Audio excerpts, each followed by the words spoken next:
Good evening. My name is Vince Noblet, President of the Speedway Town Council. Today is February 14th, 2022. It is 7 p.m. I'm going to call this meeting to order.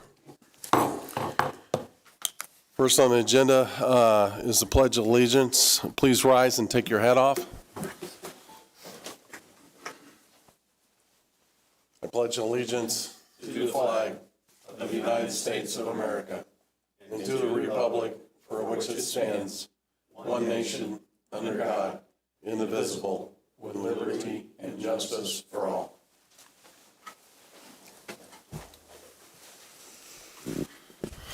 Next on the agenda is approval of the minutes of January 10th, 2022. These minutes have been distributed to the council. If there's no corrections or changes, they will be approved as submitted. Hearing none, they're approved. Next on the agenda is presentation by the Speedway Trails Association. Frank Merritt. Good evening, councilors, department heads. Thank you for having me this night. Happy Valentine's Day. And in that spirit, Speedway Trails comes bringing you gifts tonight. So first, I want to talk about our relationship, though, since it is Valentine's Day. We're going on our third decade with the Town of Speedway, and in our minds, it's going strong. We've accomplished a lot as a nonprofit volunteer organization here in town, and our relationship is rooted in our core mission for a healthier, safer community with increased connectivity for our residents and our neighbors.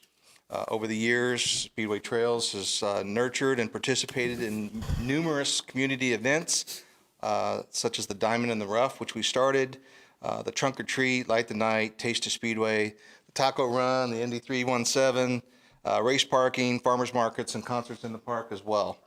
On top of events, we've also been able to secure grants and funds with the help of organizations like the Speedway Lions Club, Central Indiana Community Foundation, the Town of Speedway, and SRC as well. Some of these grants were the Indiana Heritage Trust Grant, the Bicentennial Grant, the Transportation and Enhancement Grant with the Town of Speedway, and most recently, our biggest gift of love, awarding the $5 million Next Level Trail Grant, in which we were beating out the City of Indianapolis for the highest award in round one, $5 million. So with that said, I'm happy to say, after working through a pandemic, land acquisitions, construction, inflation costs, things of that nature, clearing and construction should start potentially later this week, if not later this month. So we're very excited about this long-awaited trail to connect us to downtown through Wayne Township, Hendricks County, and beyond. Also with that, the bridge over Eagle Creek, clearing will start for that as well this month. And so we're really, really excited about that. To celebrate, we'd like to offer the town, I know Mr. Brock's been saving us a spot on the wall over there, so he gets to hang this up. But this is our trail map with some of our, I don't know where. Yeah, face there. You're right. Yeah.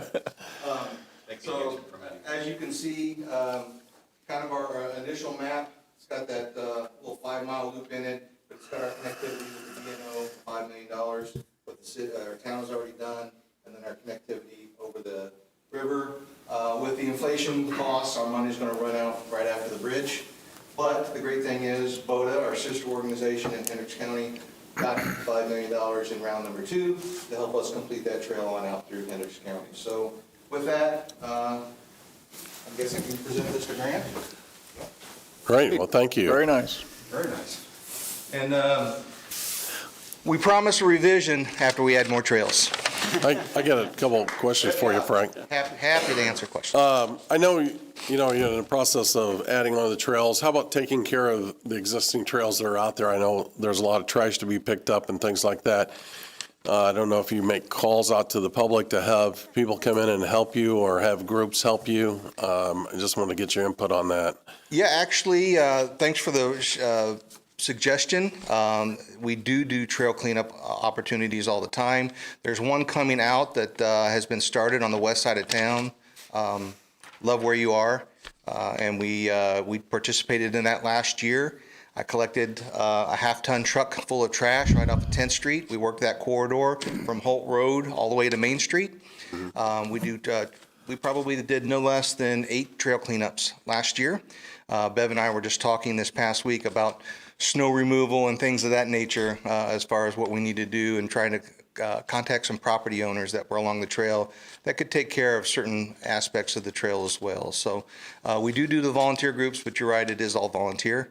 And if anybody has a need on that, or sees something or needs something addressed, please reach out to myself or Bev at the Speedway Trails, and we'll be happy to address that. I'd like to, Cheryl could keep the public informed of when you're going to have those events. Absolutely. And if there's a phone number that they should call to, find out any additional information or when you're going to have it.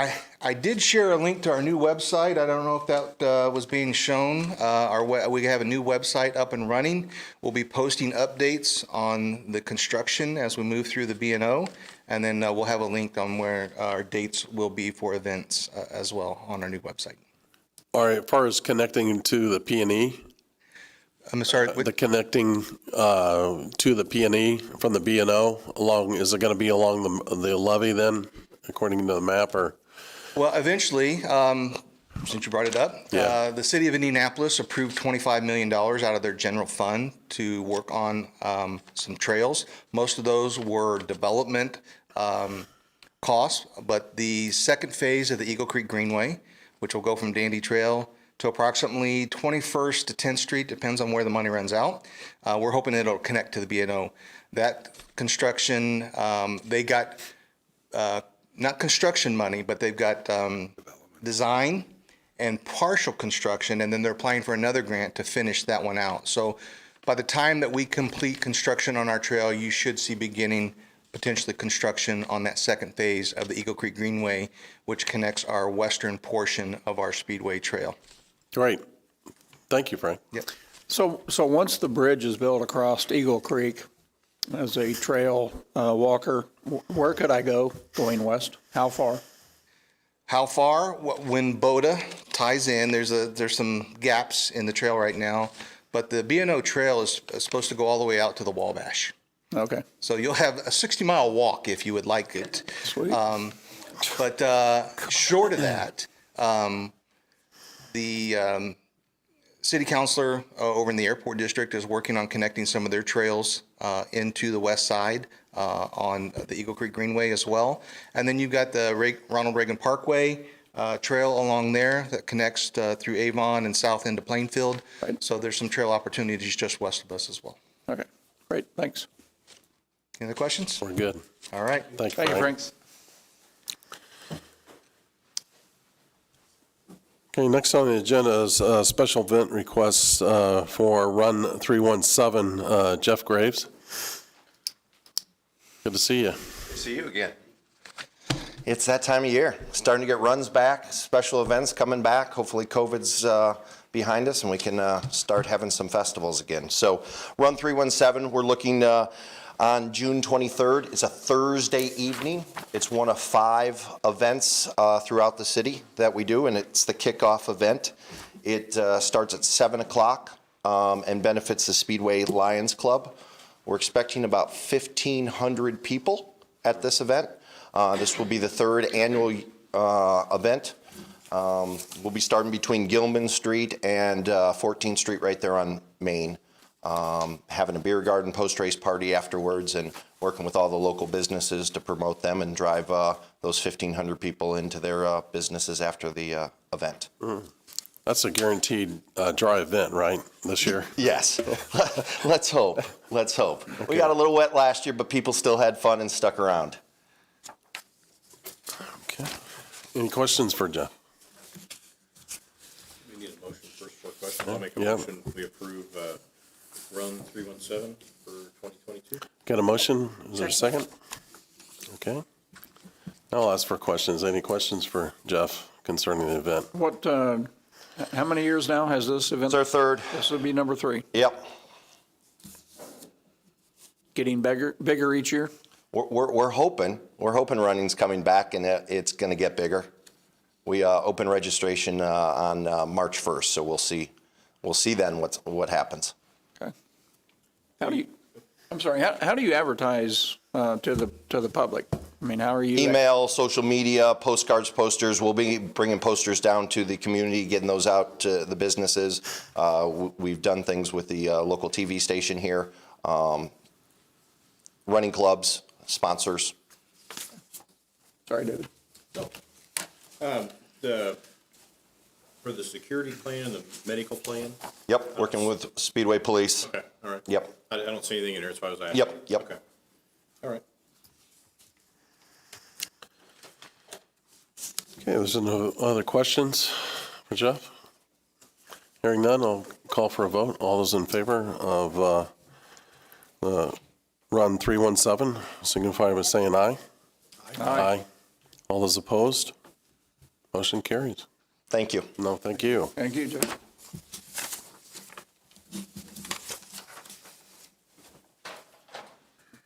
Next on the agenda is another event. It's a request for the Taco Run Indy 2022. Lee O'Connor? Evening, everybody. Yeah, good to see you again. Good to see you again. It's been a year. I'm with Racemaker Productions. We host the Taco Run Indy. This will be the 5th year for it, 4th year live. A little hiccup in 2020 slowed us all down. We're looking at May 15th, so that's kind of a big change this year. We're switching it to a Sunday morning. This is a part of a 3-race Foodie 5K series that we put together in 2020 and haven't been able to execute yet. And so we'll have Taco Run in May, we'll have Pizza Run in Broad Ripple in July, and then Brats and Brew Run downtown off 16th at Gugman House in September. So it's a 3-race series, kind of similar to that. But on Sunday, the idea of moving it to Sundays is to have a bigger food fest. And so we partner with local restaurants, Tacos and Tequila, and Barbecue and Bourbon traditionally. Daredevil for beer. This year they're going to do some tacos as well. And we're looking for at least one more vendor trying to keep it local to the town. So we basically hire them for catering. They're at the finish line and people get tacos, they get margaritas, they get beer. Big party, big fun. So moving it to Sunday morning to allow people that work, it's just a lot to fit in 2 hours. When you add the food element, it's a little chaotic on a Tuesday night like we've done it, and so that's the reason for the switch to Sunday. Daredevil's very excited about it being Sunday just because they probably can't make near as much money in 2 hours on a Tuesday night as they can on an entire Sunday. So it'll be good for everybody. Looking at about 1,000 people. We've been, for the 3 live years, we're just under that.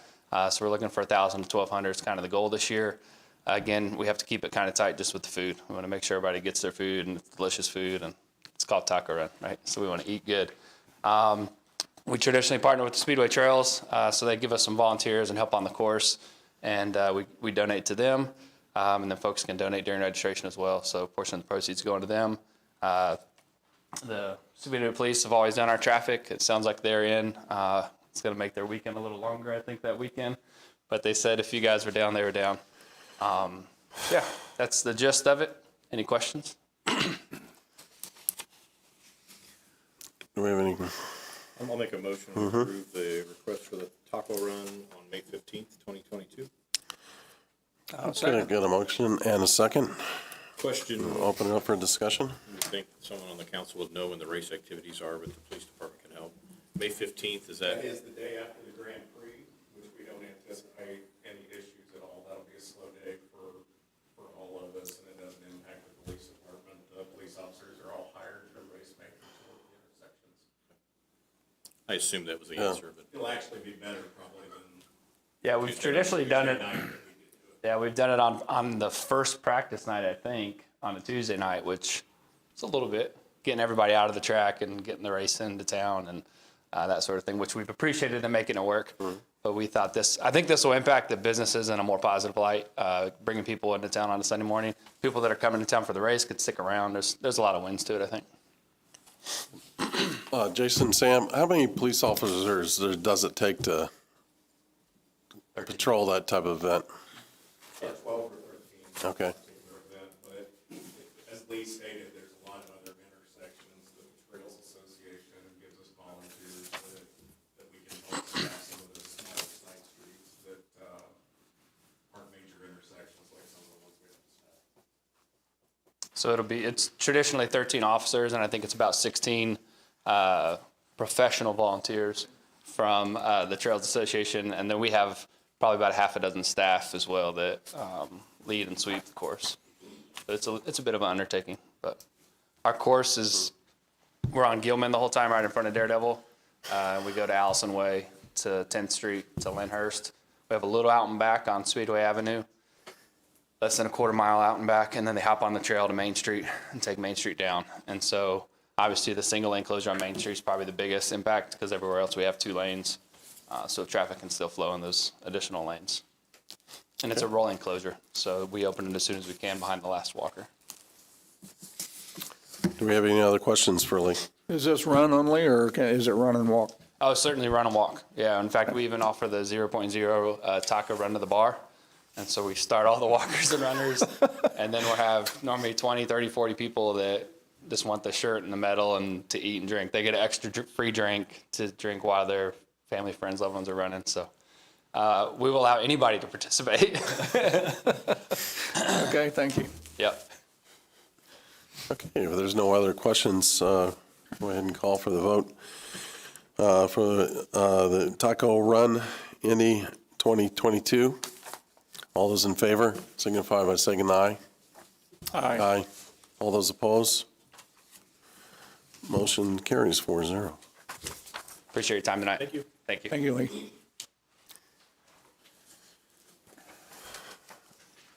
Okay, next on the agenda is Resolution 2022-03, resolution of the Town Council of the Town of Speedway, Indiana, memorializing formal written comments for the issuance of an alcohol permit to Founders Grounds Coffee Company, LLC. Tim?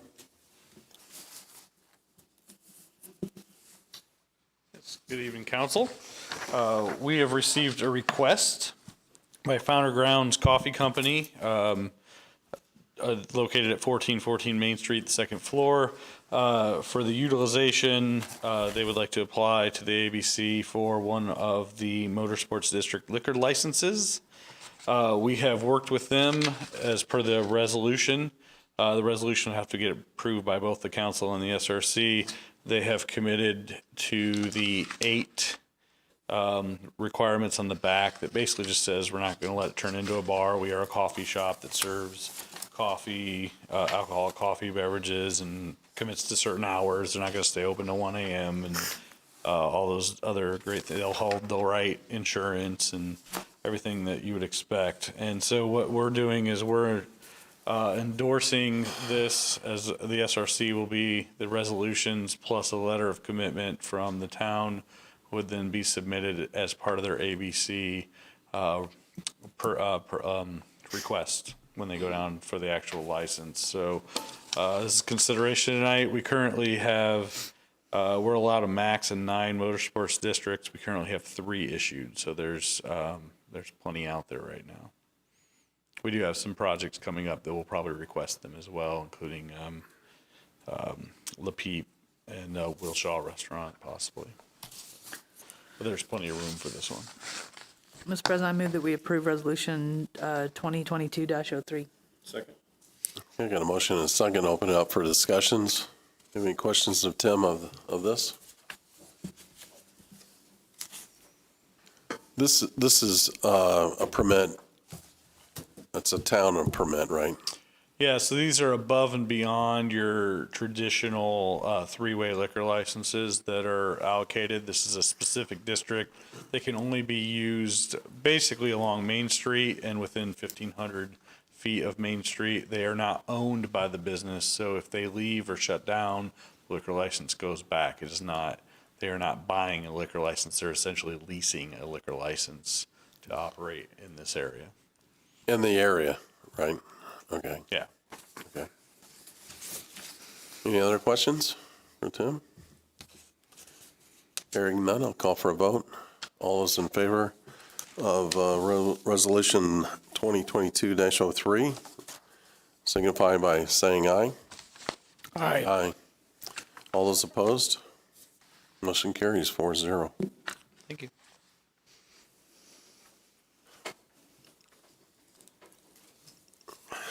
Next on the agenda is professional services contract with Etica Group, BZA, and Planning Commission review. Grant? Yes, thank you. This is a renewal of an agreement we approved last August with Etica for the remaining 5 months of that year after the actions of Senate Enrolled Act 392, where we became responsible for planning and zoning. So we hired Etica to do reviews that would have been done by the city of Indianapolis. We adopted the fee schedule. So this is kind of a contract moving forward for this year. The contract can be canceled, 30 days written notice. There's several outs for us depending on what happens. We are being charged $165 per hour to review those permits. Most of them require 2 to 3 hours to review. So you just multiply that times 2 or 3, and that's what we charge developers. We need to have a conversation, Jacob. I know we did before the meeting about how we bill those, and Bob brought up an idea of a reimbursement type language or a reimbursement type language in our code. I want to make sure the town doesn't get stuck. Let's say a review takes 10 hours. I want to make sure the developer is paying for that and we're not subsidizing that. So we'll work on how we bill that or charge that. But this agreement, I think they've done a great job so far. I think they've reviewed 5 or 6 permits thus far, and they've done good work for us. So we recommend approval of this agreement going forward. Okay, do I have a motion for the professional services contract with Etica Group? Mr. President, I'll make a motion that we approve the professional services contract with Etica Group. Second. Okay, I have a motion and a second, so I'll open it up for discussion. A question, and maybe I'm overlooking it, I've reviewed it before tonight. But Grant, where is the fee per hour on here? It's on the exhibit. Yeah, it's on the last page, sorry. Very last page, Okay. 6.1. I think I stopped at the. Got it. Thank you. I get a question for you, Grant. How timely have they been in terms of, I think they've met our deadlines, have they not, Tim, on the reviews? Yeah. Yeah, the scope outlines they have 21 days to do the reviews, and they've done a pretty good job of hitting those. okay, whether it's a. And 21 days is very reasonable, Okay, I think. Most communities, it takes 4 to 6 weeks. 21 days is very, very quick, I think. Is this the same rate they charged us last year? Generally, the same rate. The way we charged them last year, the way it was based on a set fee. And they've come back and said, hey, Grant, it's taken a little more work sometimes. So that's why we identified the 165. We'll estimate, and then we'll do some form of a reimbursement or something once the thing is done. The review is done. I will say this, we're kind of learning with this as we go along. It's been an interesting 7 months since that was approved, and we've scrambled to try and do this on our own. So I think we're finally getting our legs underneath us and doing a pretty good job at it, I think. good. It's been a big task thing, and I do know that. Yeah. Is there any questions? If not, I'm going to call for a vote. All those in favor of approval of the professional services contract with Etica Group, BZA and Planning Commission reviews, signify by saying aye. Aye. Aye. All those opposed? Motion carries 4-0. Next is Resolution 2022-04, resolution amending the Town Employees Handbook on classifications of exempt employees. Grant? Thank you. So this is a fairly simple item. The FLSA defines what an exempt employee is. Department heads and deputy chiefs are considered exempt under that FLSA. We're making a statement in this resolution that those employees with those titles do not receive overtime compensation for work put in above 40. The resolution is fairly simple. I don't know if Bob has any follow-up comments, but this is after our discussion with the council over the past month. Just that's consistent with the Fair Labor Standards Act, as Grant mentioned, and Indiana law. Indiana Code 22-2-23, paragraph N specifically states administrative employees are exempt employees and not entitled to compensatory time. Okay. Mr. President, I make a motion, we approve resolution 2022-04 this evening. I second. Okay, we got a motion and a second. Any other discussion? Hearing none, I'm going to call for a vote. All those in favor signify by saying aye. Aye. All those opposed? Motion carries 4-0. Next is the approval of claims and utility adjustments. Thank you. Town Clerk Treasurer. The claims presented to you for your review represent those made January 8th through February 11th. I'd be happy to take any questions or would appreciate your approval. Do you have a motion? President, I make a motion to approve the claims presented this evening by our clerk treasurer. Second. We got a motion and a second. Is there any discussion on the claims? Hearing none, we call for a vote. All those in favor of approving the claims as submitted by Town Clerk Treasurer, signify by saying aye. Aye. Aye. All those opposed? Motion carries 4-0. Next is the utility adjustments. Utility adjustments represent the same time period, mostly reversing some late fees that were added because our payment processor applied payments to the wrong accounts, so we back out those late fees. There is one leak adjustment as well, and would appreciate your approval or happy to take any questions. Mr. President, I move that we approve the adjustments presented to us by Clerk Treasurer. Second. I got a motion and a second. I'll open it up for discussion. Any questions for Jacob? Hearing none, call for a vote. All those in favor of the utility adjustments as submitted by the Town Clerk Treasurer, signify by saying aye. Aye. Aye. All those opposed? 4-0. Next is a report from our department supervisors. Tim Gropp.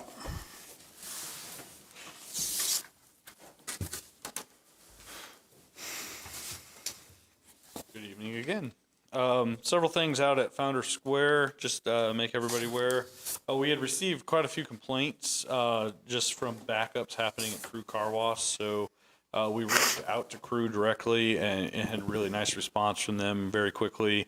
They've made some operational adjustments, some of it with the timing of the unlimited lanes as well, and how quickly they go through and how many people get let through, as well as when they're busy doing right turns out only. So they're continuing to make some minor adjustments, trying to help alleviate that. Some of it, you're just going to get rushes during busy times when you have snow events and salt, whatnot, but we understand the issue there. We also had an engineering meeting. As that development continues to build out, there will be a secondary access way that will be built eventually that will help alleviate some of that as well. But they were very responsive to us and tried to make some adjustments to help alleviate some of those jam points. So we'll keep monitoring it and keep in conversations with them, but I wanted to make sure because we had received several phone calls and emails regarding that issue. Elsewhere out there, they're getting ready to break ground here soon on the Valvoline project, and it'll be mid-March. We'll be breaking ground on the senior living project, and they are starting to go vertical on the Hampton Inn. So there's a lot of activity out there. We're aware of some of the issues revolving mud that's been tracked from some of the construction sites. So we have been taking care of that as well. Joe and John have been on that, taking care of getting those roads cleaned up out there as well. So a lot of activity. We're excited about it, and that development's coming along nicely. Besides that, I want to remind the public, we still have some furniture. We still have plenty of furniture available from when we had purchased this building. It's over at a warehouse at 5242. So if you're in need of a desk or an old chair or a file cabinet, we have disposed of this properly, so just notify one of us and we'll get you over there and see if there's something for you. We're trying to get rid of as much of that as possible and clean out that building. So I want to remind the public that's available.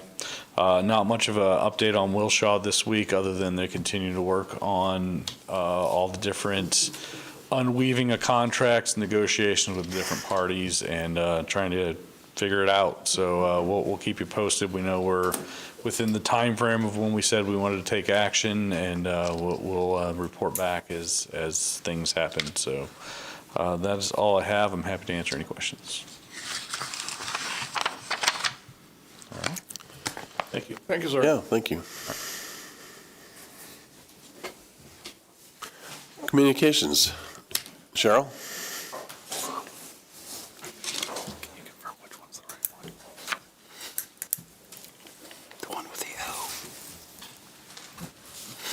Good evening. First, I want to thank the residents and the business community for their continual feedback, questions, and compliments regarding the recent snow event that we had. Starting that out, we put out a snow preparedness document and then collaborated with the street department every 2 hours, putting out an update for the road conditions. The police department shared road conditions as well, along with some photos. The crews worked really hard, so I wanted to thank the crews, but then also the public for their patience and their kind compliments towards the efforts that were put in. Also, I continue to share weekly updates regarding the proposed water and wastewater rate increase that's being discussed. We want to keep providing awareness and understanding. Both the town website and the Facebook page has great resources out there, including videos, Q&As that are continually updated based on the questions that we're getting from the community. Of course, you can always reach out to Grant, to Jacob, or myself with questions. I have some events to share that are coming up. The first one will be February 25th. This is a quarterly series that we're going to be doing. It's called Casual Conversations with the Town Manager. Grant will be meeting with residents on an impromptu type situation of questions and comments. The first one's going to be February 25th from 9 to 10:30 at Founders Grounds. And you can just come in and ask whatever questions you want. He's going to be there, like I said, for an hour and a half, and then we're going to do it every quarter and see how it goes. The next event on February 26th, the Lions Club is having a pancake breakfast from 8 to 11:30 a.m. at the Speedway High School. On March 1st is an appreciation evening for the town to thank those individuals in the community who have volunteered on the boards and commissions. That's by invitation only, but it is something we wanted to mention. On March 10th is the State of the Town event that will be held here at 6:30 p.m. And there's more details that will be shared on that as we get closer to that date. So again, watch the Facebook page and the town website. May 15th, the event that was just approved, Taco Run. June 23rd, Run 317. August 20th will be the West Indy Music and Arts Festival, led by Tammy Smith, Parks Director, so she's probably going to elaborate on that when she is up here. And tentatively, the October Fest by USAC will be October 7th, but that has not yet went through the approval process, but a date to still go ahead and save on your calendar. I think that's it. Any questions? Okay, thank you. No, it was great. Next up, Bob. Good evening. Good to see everybody. Yeah. Wanted to thank the citizens actually for digging out hydrants, just helping a little bit with that. I think the video that we did through the YouTube channel helped some with that. The department is starting Wednesday with physicals, and we'll be done with those by the end of this month. We are also going to be working with Tony Vescovi, who is our IPEP and our workman's comp carrier, on a grant that will hopefully help us with wellness, some things that we can do with that. We were going to be meeting on that last week, but due to the death of his father, we pushed that back a little bit. Our lateral hiring process has produced several really good candidates, and the apps for that close on February the 25th. If you know of someone who's interested, who's already a member of the 77 Fund and currently working as a firefighter involved in the 77 Fund, they can go to the town website to download that application. I also wanted to send our condolences to Larry Graves' family, known as Pee Wee when he was on the job. Dave, you may have remembered Larry. He passed away this weekend. Wow. And just give our condolences. Larry retired in '91 and then went to work for the gas company for another 21 years. So wow. we just want to send our condolences to his family in Brazil, Indiana. That's all I have. If you have any questions. Any questions for the chief?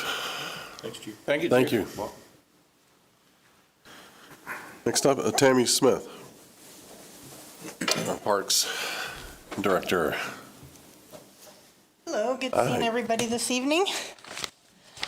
I first want to start off about the pancake breakfast. As Cheryl mentioned, the Lions Club's holding their pancake breakfast on February 26th from 8 to 11:30 in the morning. We do have some vendor tables available. I'm helping with that effort for if anybody does crafts or has items they would like to, it's a $30 fee to reserve a table. And part of those fees, the Lions Club's going to donate back to the parks for some of the parks initiatives. So we're real grateful for that. In addition to the Lions Club's generous donations to the parks, they donated their money for our concerts. And so I've been in an effort to start that process early. And I will be announcing the schedule of the concerts at the Lions Club breakfast. We'll have that information out. So I'm real excited about that. And as Cheryl mentioned, we are moving forward with the West Indy Art and Music Festival again this year. It's scheduled for August 20th. That's a Saturday. We are just starting the planning stages of that. I'm working with West Indy Winds. They are a concert band, and they get all the jazz and concert orchestra bands, jazz bands, and concert type bands, and they donate their time to give back to the community. So it'll be an all-day festival. When we did it 2 years ago, we had 5 bands that participated, and they think there's going to be 7 this year. So this will pretty much be almost an all-day event, probably starting around 1 in the afternoon and going till about 8 in the evening. So it'll be a lot of fun. I'm looking forward to doing that again. And then we're going to also be doing the farmers market again this year, but it will be held at Meadowood Park. And I've already been seeking some produce type vendors, and it sounds like we should have hopefully some produce at the beginning of the market. It will start the first Thursday of June. And that's all I have. Any questions for Tammy? Okay, No, thank you. Thanks. Next up, Public Works, Brad Sloan.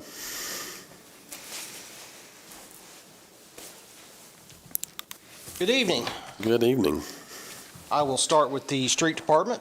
As you all know, on February 3rd and 4th, Rob and the crew were out working around the clock plowing snow. Since then, they've been patching potholes, fixing and maintaining the equipment.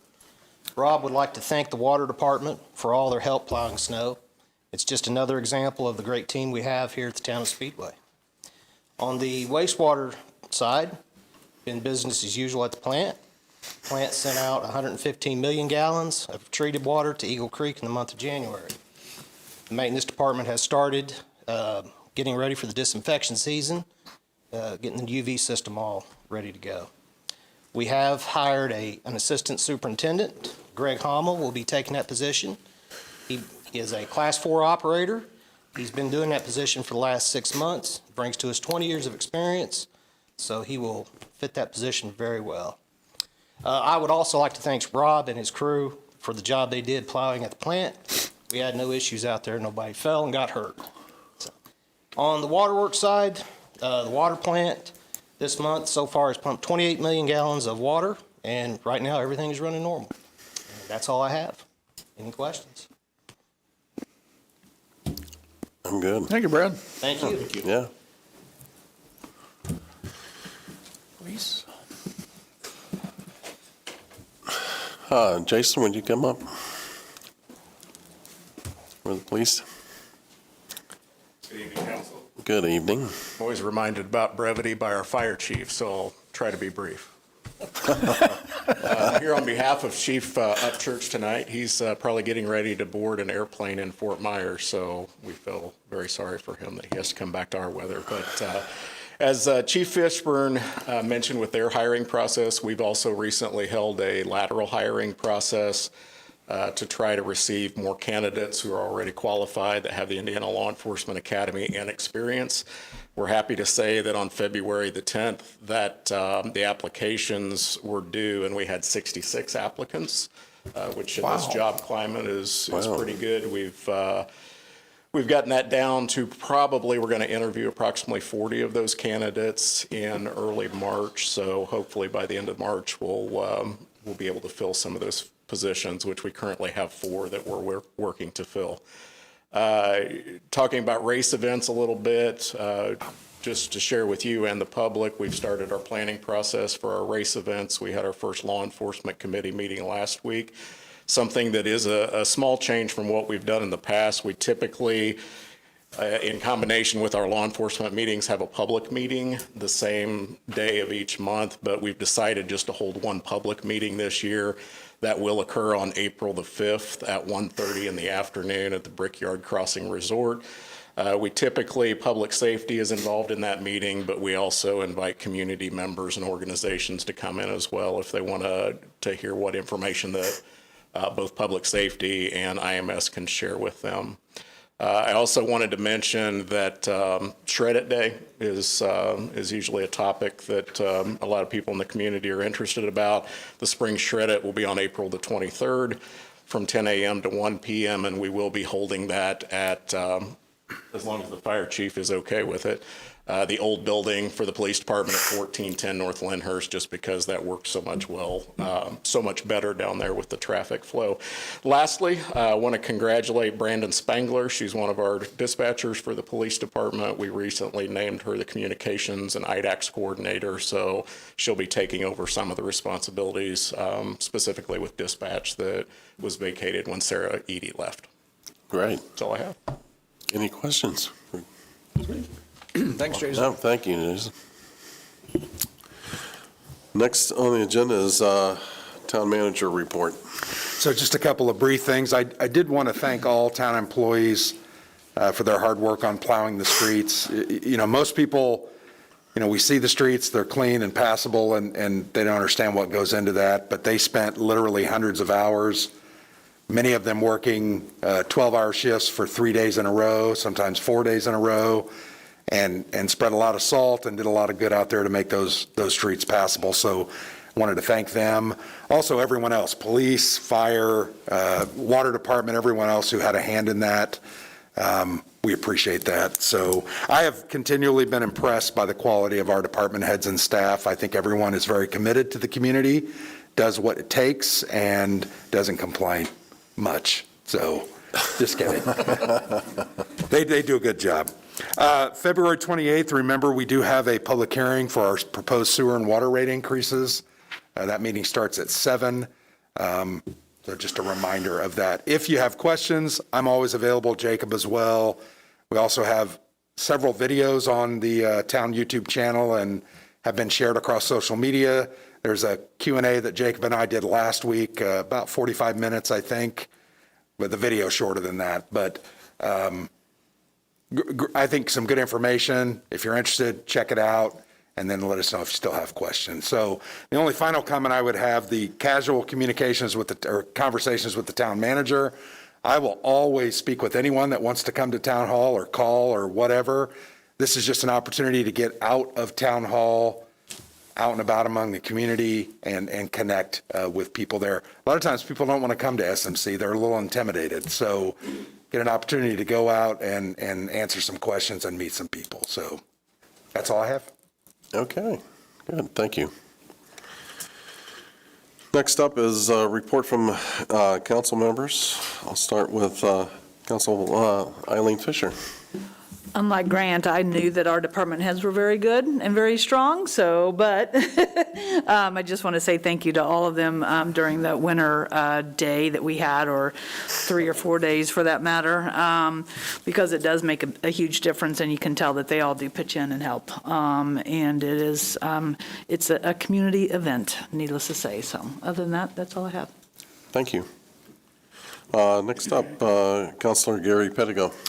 And I'd just like to piggyback on both Grant and Eileen's comments in regard to our various departments within the town, and say that not only, I mean, it begins with department heads, but it filters all the way down to the officers on the street, and, you know, the firefighter, the wastewater technicians, street department guys. We've just got a really good, sound group of people in this town, and our citizens don't really realize how fortunate they are. So just a shout out to everybody in that regard. And also, I know I'm probably sounding like a broken record, but there still is a great need for blood donors in central Indiana, whether it's whole blood, platelets, or red cells. If you're physically capable and you have a few minutes of time, donate, because, you know, it's pay it forward. That's it. Thank you. Next, Councilor David Lindsay. Just agree with what everyone said about our town employees. Appreciate all the hard work. That's all I have to say. Yeah, absolutely. Councilor Gary Riggs is currently out. His mother was ill tonight, and he's at the hospital with her, and I wish her the best. So next, I just from a report from the Council President. I would like to report that the Police Commission met last Friday and made a recommendation to the council that interim chief Chuck Upchurch be promoted to chief Upchurch. And I'd like to get concurrence from the council. I think I'd like to make a motion. I'll make a Okay. motion. We approve the recommendation of the police commission for Charles Upchurch to be our next police chief. Okay, you got a motion. Do I have a second? All right, second. Okay, I'll put it up. All those in favor signify by saying aye. Aye. Aye. All those opposed? Motion carries 4-0. Sam, Jason, do you want to make any comments in relationship to your new chief?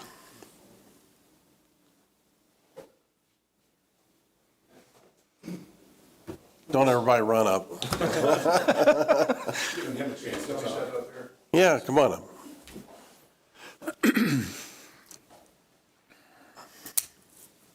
I just want to say that we're very pleased that Charles Upchurch was named the permanent chief. I think he has a lot of good visions ahead. I think that the officers are definitely behind him. I think he's definitely going to be good in leadership. And like I said, I'm just looking forward. We're looking forward to some good positive changes. Not that we have any issues or anything like that, but I just think that he has some really good visions. We've had the opportunity. Captain Deerdorf and I have had an opportunity to talk with him just a little bit, and like I said, we're very, very happy. I think it was an excellent choice. So well, that's good to hear. Absolutely. Thank you. Thank you. If I could add to that, I worked for the police department before captain, and both captains worked for the town. And Chuck was there when I started. Chuck's been with the town for 34 years, and I think this shows that if you put in the hard work and just the hard work and just the work of 34 years can bring you to where you can be a chief for this town, and it's very well deserved. And definitely I'm looking forward to what Chuck brings to the table and move forward from there. Here. Yeah, absolutely. Yeah, just real quickly, I didn't want to seem like I wasn't the guy coming up here, Sure. but I'll reiterate what Captain Alexander said. You know, we're very excited about moving forward. I think a lot of us have the same visions that he has, and I look forward to working with him. We do. Moving forward from here, but at the same time, it's refreshing to have a community and a town council that you know, there's a lot of people with our department that have been here for a long time and trained and worked hard and have a lot of institutional knowledge of both the town and the racetrack, which is a big part of our job. So it's refreshing to see communities choosing people from within that have the capabilities of performing those jobs. So, thank you. Yeah, very good, thank you. How's the rank and file? I mean, in terms of their opinion on his promotion? Great. I mean, everybody likes Chief Upchurch. I mean, we've all worked with him for a number of years. I think going back to my initial comments, I think what's additionally refreshing for them is to see, I think it's difficult sometimes for departments because when a leader leaves, then there's always question as to what's next. You know, is somebody going to come in new that's going to change a lot of things, change the whole direction of the department? So I think there's always a lot of concern by the rank and file of what will happen. So, and I think Captain Alexander's probably spoken to more of the troops on the ground right now, we'll say, but I think everybody's happy with the decision that's been made of keeping it internally and making Chuck the chief. So good. Thank you. I think Chief Upchurch came to the council and presented a case and had a vision for where he would like to take the police force, and I think the council agrees wholeheartedly with his vision. I think the community could get behind that vision, and also, you know, I think the Town of Speedway has always valued a strong police force, and you know, we are surrounded by, you know, a lot of areas in town that, you know, are not the best. And I think it's important that the safety and security of every member in the Town of Speedway are like entrusted to the chief and the police force in the town, basically to protect them and you know, keep, you know, those bad guys at bay. You know, from that standpoint, I'm sure that Chief will be looking forward to making that follow the previous Chief's vision and moving forward with that. So thank you very much for your comments. If I can add one other thing. Yeah, Mr. President. you're right. I think it's important to note, Chief wanted me, well, I think I can share with the rest of the council that he wanted to be known that he's not here tonight because he had a paid vacation that was paid well in advance before all this happened. So that's why he's not here, and he assures me he'll be at our next. No problem. He deserves some time off. He's toughing it out in Florida, right? Yeah. Is that what you said? I think that's good. Well, there's nothing else to come before the council tonight. I'd like to call for an adjournment. This meeting is adjourned at 7:54.